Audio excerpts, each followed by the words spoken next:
Monsieur Christian Estrosi, Monsieur le Président, vous nous avez montré la vision du leader et du modèle. Merci infiniment et nous comptons sur vous pour que ça se développe ainsi. Aujourd'hui, grâce à mes amis Didier Wisselman et Virginie Atlan, vous avez des intervenants illustres que vous avez réussi à rassembler dans cette dynamique.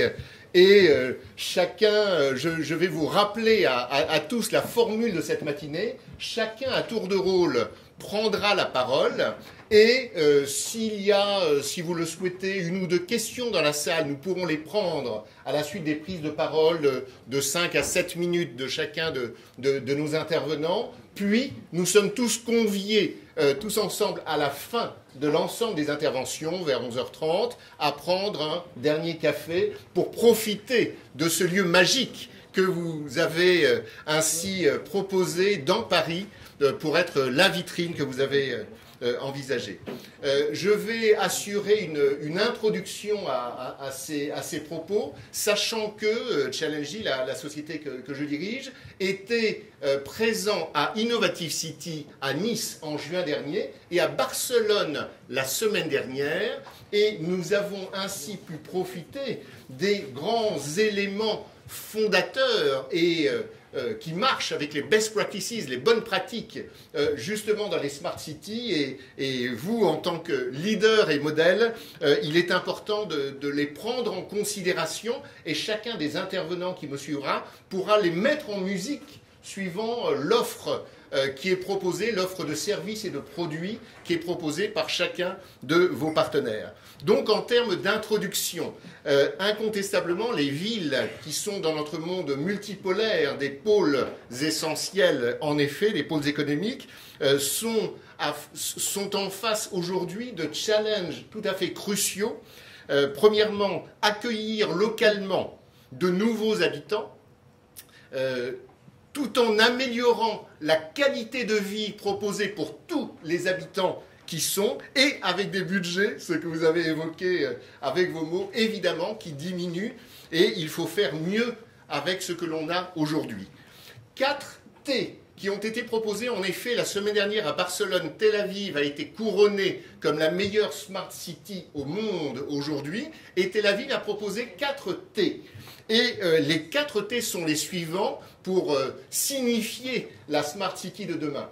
Le premier T, c'est talent. Talent est tout à fait intéressant entre nous. Il faut d'abord les conserver, les talents que l'on a dans nos villes, puis les attirer. Si on ne les conserve pas, évidemment, on se plante sur toute la ligne. D'accord ? Il ne suffit pas de les attirer. Deuxième T, technologie. En effet, technologie, aussi avec les startups, qui sont des environnements, et vous en avez évoqué MyCoach, j'irai voir tout à l'heure MyCoach, aussi j'aime bien le football.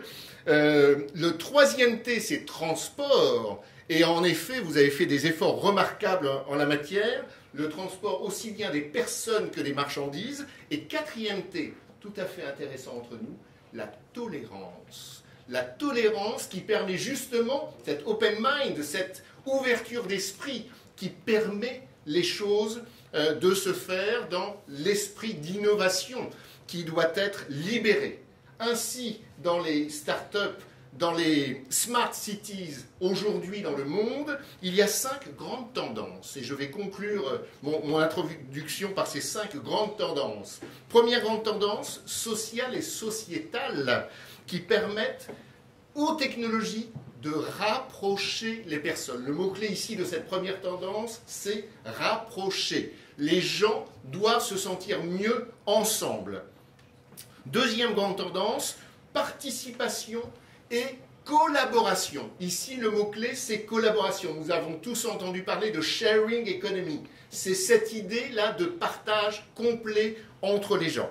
Troisième grande tendance, faire grandir les talents là où ils sont, dans les villes, plutôt que de les attirer plus tard. Quatrième grande tendance, un cadre de vie à la fois personnel et professionnel. Nous avons tous vu dans l'apparition de la génération Y, par exemple, cette nécessité de permettre aux gens aujourd'hui de bien associer leur vie personnelle et professionnelle. Et cinquième tendance tout à fait intéressante, c'est une économie locale, forte, qui vise aussi l'autosuffisance. Il faut permettre maintenant aux grands pôles mondiaux d'être autosuffisants, c'est-à-dire d'avoir l'ensemble des services dans la métropole afin de permettre à ses habitants de vivre le plus confortablement et dans la meilleure dynamique économique mondiale.